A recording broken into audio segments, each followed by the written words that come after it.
the diaper rash, by the way, when you complain, argue, bitch, and moan.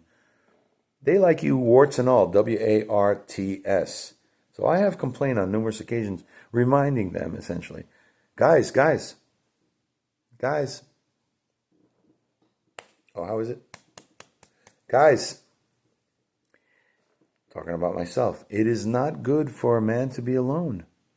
It's not good for Batman to be alone. I miss making out at a drive-in theater. Ooh, that was fun. I saw all the Indiana Jones movies that way. I couldn't tell you at the time what the Indiana Jones movies were about. Too busy making out and getting hickeys and giving hickeys. It was great. Nowadays, everybody rushes to the main event like that's something. No, it's the build-up, it's the pursuit. It's wonderful. But I miss that. What, I'm supposed to get rid of that? Say bye-bye, that's it forever? My innocence was taken at age 17. I was a different person. This guy, Batman, was created out of tragedy. I had nowhere really to turn. I turned to the Lord. At one point, I had as if all that stuff I just told you weren't enough. There was one moment, clear as day, where I was suffering from impurities that I collected in an appendix that had a leak in it, right? And I had surgery. They removed it, but when they removed it, they made a mistake. They clamped with the clampers or the clips or whatever it's called. They made a little hole. They grabbed the appendix. They were pulling it out. It's like a rubber sack, as it were, as it was explained to me in layman terms. And the opening on the other side, it perforated. Another opening was created, and all the impurities went back into my system. So I was in abject, horrible, horrible pain, and I was getting ready, prepped for another surgery. I apologized profusely, and it was the following day or so. And I distinctly remember I'm lying down on a bed in a tight room, and just like that angel, that's, by the way, Angel from the X-Men. Like that angel was a crucifix on the other side of the small room where I was being held in, getting ready to have to go back in and have them clean up what leaked back in. And it was Jesus Christ on the cross, and Jesus Christ, the little figurine literally came off the cross and floated. Imagine, floating towards me, towards you, floating towards me, comes right up to my ear and to this ear, the right ear, and says, and whispers four words in English: "You are my boy." And proceeded, and maybe it was the drugs that they had me on, but I don't think so. I saw it too. This happened. I'm convinced myself. I don't have to convince you. If you believe it, you believe it. If you don't, that's what happened. You are my boy. And floated back to the crucifix and resumed the position, and that was that. And I've had other supernatural, extraordinary visits at the hospital when I came out of the coma, a ton of stories. While I was in the coma, a ton of stories. And when I came out of the coma, a ton of stories. Batman, born from tragedy, through it all. Even when the foot was chopped off, I said, the part of anatomy that was taken from me was never the source of my joy, of my happiness. I can still laugh. I can still be self-deprecating. I can still be Batman and kick ass for high command. Don't you forget it. Okay, so I don't know what that means, compatible. What's compatible to that? That I have to start dating a paraplegic? That I have to start dating somebody who's completely blind, disfigured? Batman always had a heart for the nerds and geeks. Then Batman acquires, through tragedy, a heart for the unborn. Then Batman acquires a heart for, after the foot chop, the lame. Then Batman loses his eyesight and acquires a heart for the blind. And I've always had a heart for the homeless. So across the years, you will acquire a heart for things. It's the way it is. And you are gifted. You get certain gifts. In this case, he was gifted, Spider-Man, to share with others. It's never meant to be hoarded. Let your light shine for others to see, right? This very thing. Let this envelop you and to where people start seeing there's something about this guy or girl. When Moses came off the mountain after having actually seen through the cleft of a rock the brilliance of the Holy Father,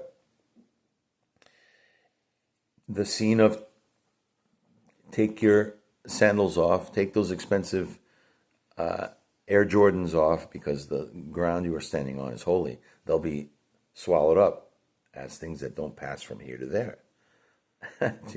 So he comes down off the mountain to his people with the Ten Commandments, and he's glowing, as the scripture explains.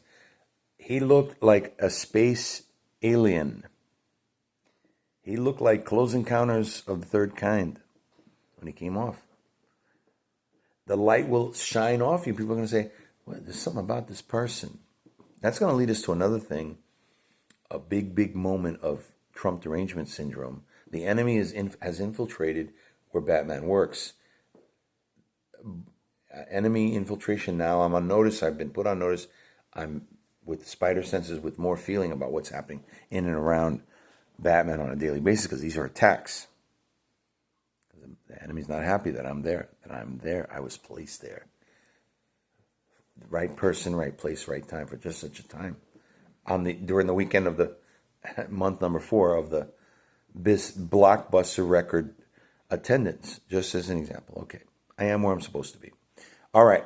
So the TDS story will come in just a moment. I told you I have a lot of ground to cover.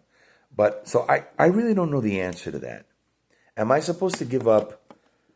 I have somebody who is very, very close to being everything, the all-in-one inclusive package, as it were. She has been alongside me for many, many campaigns of life, of adversities, and I was there for her as well. There were physical trauma situations, and this person has been there for me. She shall go unnamed. But she is not going to, now or in the future, go to a drive-in movie theater with me and we start making out. That's not that. So what does that mean then? Does it mean that I have a different helper for a different facet of Batman? Do I have a different... Is that not the summation? I've come close, but no cigar. Is this it and no further? Is that the finality of that pursuit? Should I say bye-bye to that?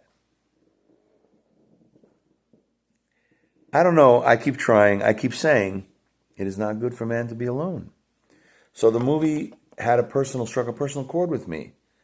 As Spider-Man living 3 years, he's coming in across people, especially the love of his life, Mary Jane.